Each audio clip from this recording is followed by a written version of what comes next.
안녕하세요. 승리한 사가족 여러분, 그리고 강성성경 연구원 여러분. 오늘은 스가랴 13장 1절에서 6절 말씀을 거짓 선지자를 철저히 심판하신다라는 제목으로 함께 말씀을 나누는 시간을 갖도록 하겠습니다.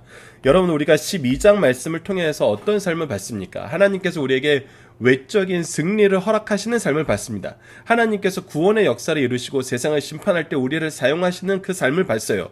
그리고 그것을 우리의 내적으로는 어떠한 삶으로 나아갑니까? 우리가 하나님 앞에 무릎 꿇고 회개하는 삶으로 나아갑니다. 그러면은 우리의 삶은 이제 어떤 모습으로 변하게 되냐는 것입니다. 그것이 바로 이제 거짓된 거, 우상을 섬기던 악한 습관들이 사라지는 삶으로 우리가 거룩함으로 나아가는, 하나님 앞에서 하나님의 뜻을 알고 거룩함으로 나아가고 하나님의 통치를 전하는 삶의 모습으로 우리 삶이 변화된다는 것입니다. 즉, 구원의 역사 안에서 우리가 경험하게 되는 것은 하나님의 말씀이 우리를 주관하고 하나님의 말씀대로 우리가 살게 되는 능력의 삶, 이것을 우리가 경험하게 된다는 거예요.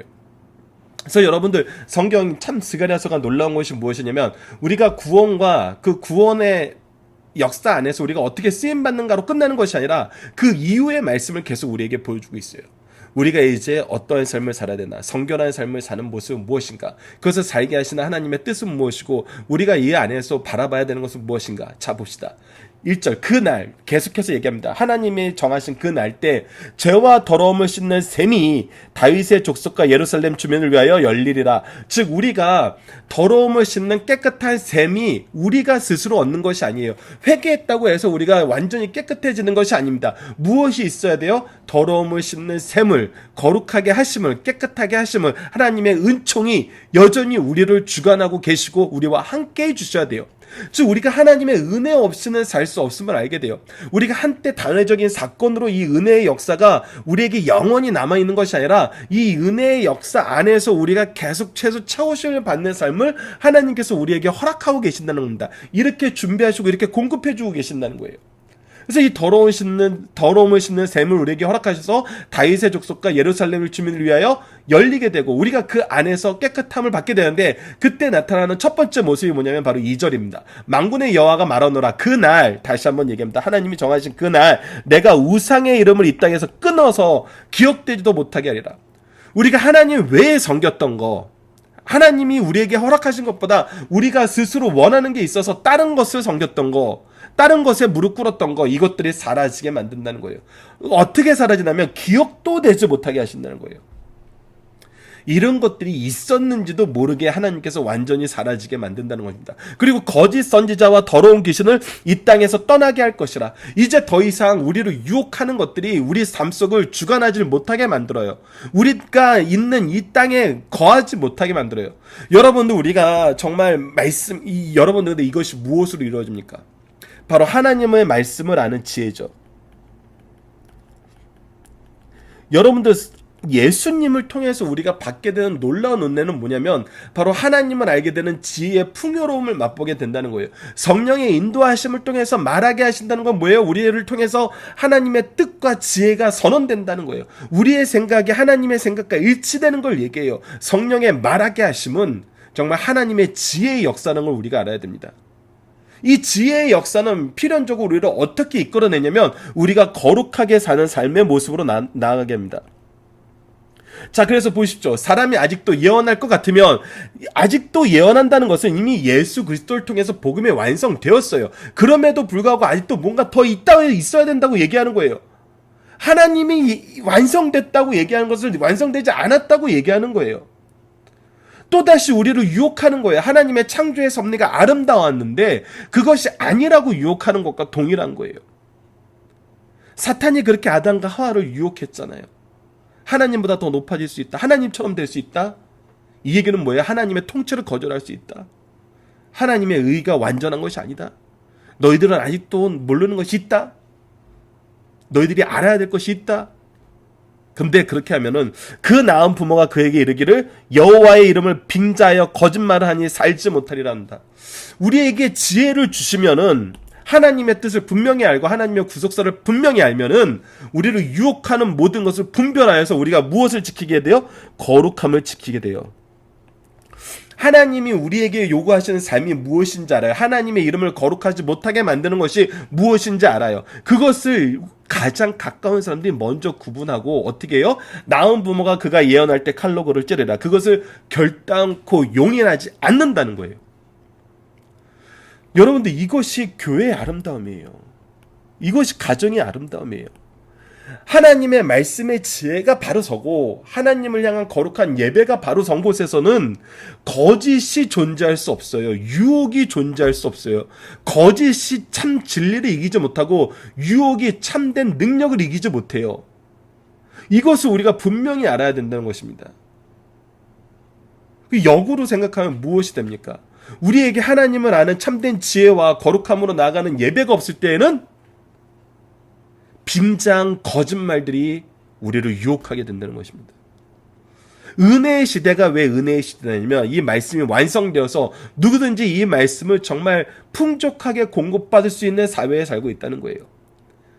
이것이 초대교회보다 지금 현재 더 놀라운 건 뭡니까? 여러분, 우리가 정말 키보드 조금만 놀리면은 너무나 많은 말씀의 은혜들을, 정말 말씀이 정리된 그 내용들을 우리가 지금 이 자리에서도 받아볼 수 있어요. 이렇게 많은 설교들을 우리가 유튜브를 통해서 보는 것처럼, 현대의 문명을 통해서 받아들이는 것처럼 정말 쉽고 더 풍족하게 받아들일 수 있어요. 그래서 이 거짓들이 존재하지 못하게 만든다는 것입니다. 거짓을 분별할 수 있는 지혜를 너무나 풍성하게 주신다는 거예요. 이것을 위해서 하나님이 이 세상을 통치하시고 지도하시고 우리에게 말씀을 계속 공급해 주세요. 유혹이 강하면 강할수록 말씀의 공급이 더 강해지는 거 우리가 분명히 보게 됩니다. 우리의 신앙의 선조들이 항상 이런 일에 쓰임을 받았어요. 종교개혁 운동을 보십시오. 하나님께서 말씀을 주고자 할 때 주시고, 이거 말씀이 오히려 그 이후에 어떻게 돼요? 확대돼요. 끊임없이 우리가 라틴어 성경밖에 없었던 것이 각 나라의 언어로 번역되면서 모든 평신도들이 말씀을 읽을 수 있는 시대로 오히려 이끌어 주셨어요. 하나님은 이 거룩함을 유지하게 하시기 위해서 지혜의 풍요로움을 항상 허락해 주신다는 거예요. 그래서 오히려 이제 거짓 선지자들은 어떻게 됩니까? 4절을 봅시다. 그날의 선지자들이 예언할 때 그 환상을 갖기 부러워할 것이라. 하나님의 뜻과 다른 자기들이 만든 환상을 얘기하는 것은 무엇이 드러나요? 그들의 거짓이 드러나요. 거짓이 드러나기 때문에 부끄러워지는 거예요. 사람을 속이려고 털옷도 있지 않아요. 이제 속이려고 털옷을 입어봐야 사람들이 믿지 않아요. 유혹해도 그들의 비방과 그들의 거짓을 우리가 구분할 수 있다는 거예요. 그래서 이들이 이제 뭐라고 얘기하는 삶을 살게 되니까, 말하기를 나는 선지자가 아니오 나는 농부라. 내가 어렸을 때 사람의 종이 되었노라 하면서 오히려 거짓 선생에 대해서 자기가 드러내고 자기의 지지자들을 이끌려고 하면서 막 사람들을 공격하고 부수고 그런 악한 모든 일을 했던 사람들이 이제 스스로 자기는 그럴 자격이 없다고 얘기하게 됩니다. 오히려 과거에 그것이 드러나는 것이 더 부끄러워지는 거예요. 6절 봅시다. 어떤 사람이 그에게 묻기를 내 두 팔에 있는 상처는 어찌 됨이나 했을 때 이 상처는 그들이 행했던 이교도의 그런 예식의 모습이에요. 근데 이들이 뭐라고 대답해요? 이는 나의 친구 집에서 받은 상처라. 왜 이건 내가 다른 데서 얻은 거야? 이렇게 얘기한다는 거예요. 그들이 스스로 선지자였던 사실조차도 부끄러워서 그 얘기를 못한다는 겁니다. 어디 가서 목사라고 얘기도 못하고, 어디 가서 장로라고 얘기도 못하고, 어디 가서 성경 전문 교사였다고 얘기하지도 못한다는 거예요. 왜? 자신이 거짓을 행했기 때문에. 하나님이 이 거짓을 분명히 걸러내신다는 것입니다. 우리로 하여금 이 거짓을 걸러낼 수 있는 지혜를 주시고, 하나님의 예배를 거룩함으로 유지하는 이 거룩한 은혜의 역사를 허락하여 주시고, 오직 하나님의 의로운 통치가 우리를 통해서 나타나기 때문에 거짓 선지자들이 설 수 있는 곳이 없어진다는 것입니다. 여러분, 이 말씀 얼마나 놀라운지 아십니까? 말세 때 거짓 선생들이 더 활개를 쳐요. 근데 분명한 건 뭐예요? 이 거짓 선생들이 이기는 말씀의 능력 또한 더욱더 풍성해진다는 것입니다. 여러분들, 이 믿음이 뭐가 다릅니까? 우리가 미래 세대를 보고, 우리 자녀 세대를 보고, 우리 제자 세대를 보면서 걱정하고 근심해요. 이 세상에 유혹하는 자들의 유혹의 내용들이 너무나 많고 너무나 고급진 것들이 많다는 거예요. 우리가 비교할 수 없을 만큼 그들이 이론적인 토대가 정말 차곡차곡 쌓여 나가는데 언제 저걸 다 하나씩 구분시켜서 분리시키고 이 유혹에서 이기게 만들까라고 걱정을 되게 많이 해요. 근데 여러분들, 실제로 하나님의 역사의 은혜의 역사를 보면은 이것들 하나님이 다 거짓된 거라고 증명시켜 주세요. 그들의 수고가 헛되게 만드신다는 거예요. 왜? 예수 그리스도가 우리 가운데 있기 때문에. 예수님을 통해서 보면은 거짓된 것이 분명히 드러나기 때문에, 더러운 것이 분명히 드러나기 때문에 오히려 우리는 하나님의 깨끗하게 하시는 은혜를 더욱더 풍성히 맛보게 될 뿐이에요.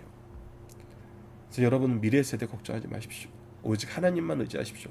그리고 우리가 주요하게 생각하는 건 뭐냐면 바로 이 복음을 전하고 예배의 거룩함을 유지하는 거라는 거. 여러분, 이거는 우리가 해야 되는 거예요. 여기서 물러서서는 안 돼요.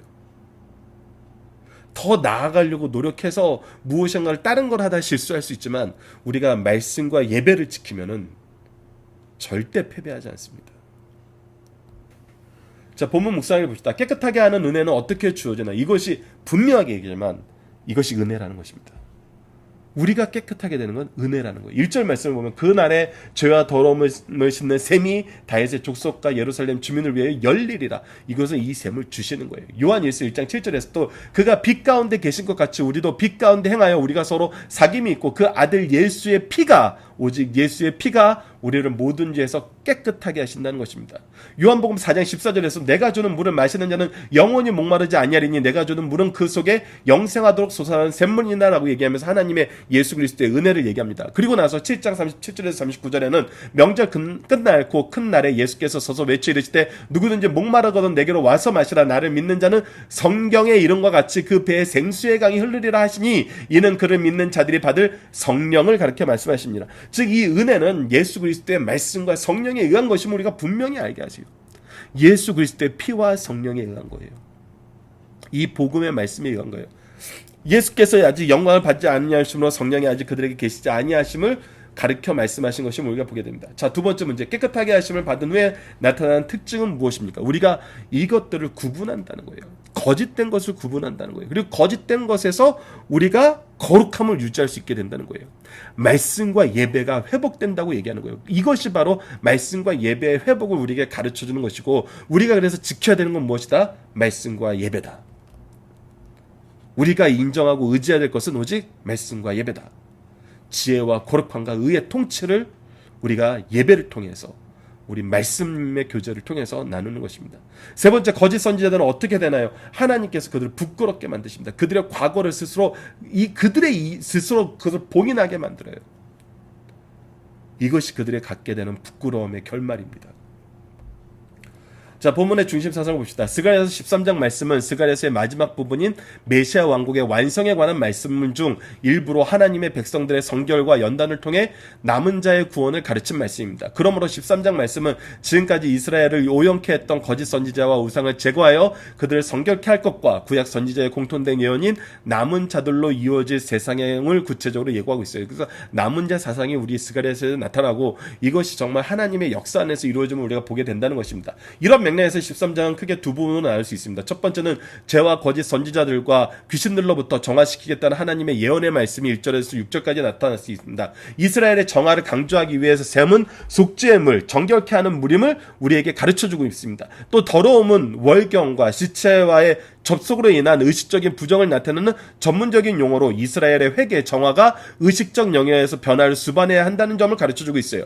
즉 회개는 의식적인 부분에서의 정화, 깨끗하게 됨이 계속 나타나야 된다는 거예요. 계속 이어져야 된다는 것입니다. 두 번째, 선지자의 남은 자 사상은 은이나 금같이 귀금속 같은 정제함과 같이 이스라엘도 환난을 통해서 용해되고 정제된 후 걸러진 소량의 순수 금속과 비교된다는 거예요. 그래서 필연적으로 우리에게 환난이 있어요.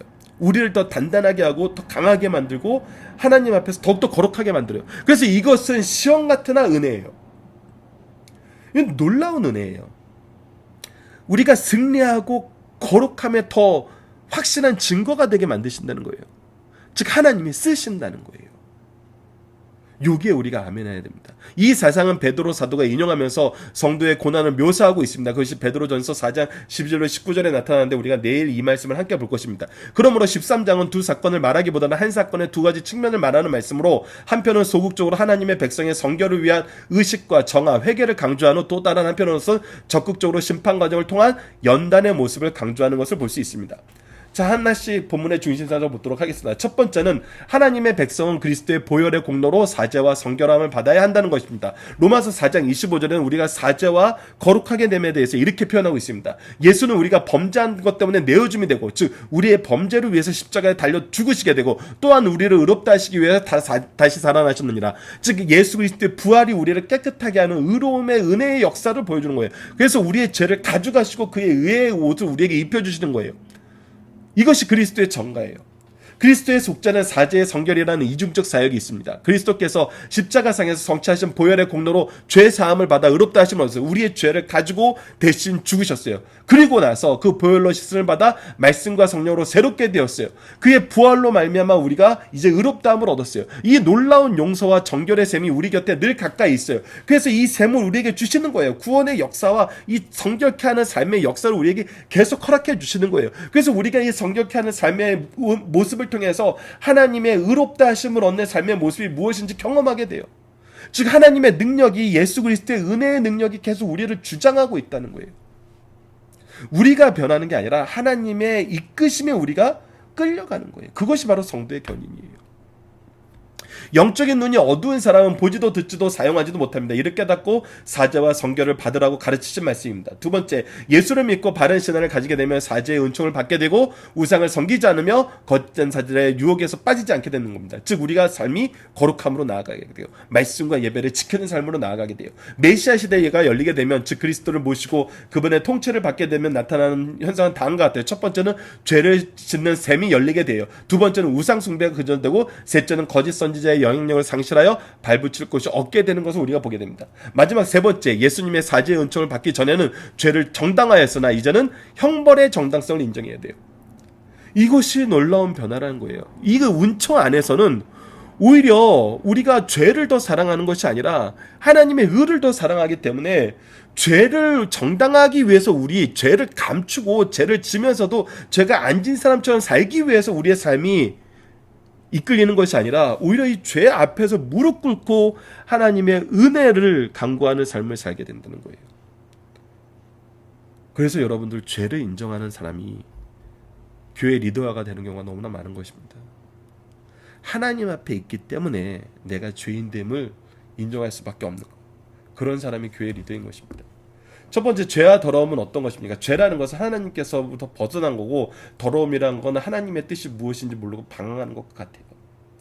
즉 하나님의 뜻을 몰랐을 땐 죄와 더러움으로 가득 차요. 그러나 우리에게 예수 그리스도를 통해서 이 복음의 은혜를 주자 오늘 어떻게 됐어요? 하나님의 뜻이 무엇인지 알게 됐어요. 하나님의 나라가 어떤 것인지 알게 됐어요. 하나님의 구속을 인정하고 의지하게 됐어요.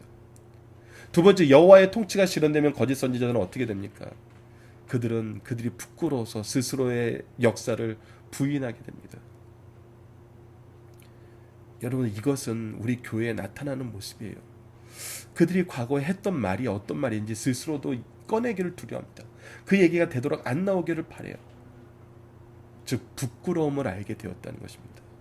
예전에 이들은 부끄러움을 알지 못했어요. 그러나 부끄러움을 알게 되었다는 거예요. 우리가 그래서 이들을 위해서도 기도해야 됩니다. 자, 거짓 선지자들이 이기는 길은 어떤 길입니까? 여러분들, 거짓 선지자들이 이기는 길은 하나님의 말씀이 기준이 돼야 돼요. 그리고 뭐예요?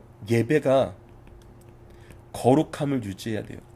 즉 말씀과 예배의 회복만이 우리가 거짓 선지자들이 이겨요. 그리고 이것을 이끄시는 분이 누구예요? 바로 성령이세요. 하나님의 영인 성령이세요. 이 성령이 우리에게 무엇을 주세요? 말할 것을 알게 하세요. 말하게 하세요. 즉 하나님의 지혜의 말씀을 우리에게 깨닫게 하시고, 이 지혜의 말씀을 근거로 거룩함을 유지하게 하시고, 이 거룩함이 유지된 곳을 통해서 통치의 역사가 일어나게 하세요. 즉 선지자, 제사장, 왕의 모습으로 살게 하신다는 겁니다. 이것을 경험하는 우리 승리의 산 가족 여러분들, 강성성경연구원 여러분들 되었으면 합니다. 이번 주 공동 기도 제목은 회개의 역사, 거룩함의 역사, 하나됨의 역사, 승리의 역사가 가득한 교회와 가정이 되게 하여 주소서. 그리고 오늘 본문 말씀을 통해서는 우리에게 성령의 충만하심과 언약의 말씀의 능력을 허락해 주셔서 감사합니다. 성령의 말하게 하심을 따라 우리에게 주신 말씀의 지혜를 소유하여 거짓된 것을 구별하고 유혹을 이기며 참된 진리를 선포하게 하여 주소서라고 기도하는 우리 승리한 삶 가족 여러분들, 강성성경연구원 여러분들 되었으면 합니다. 감사합니다.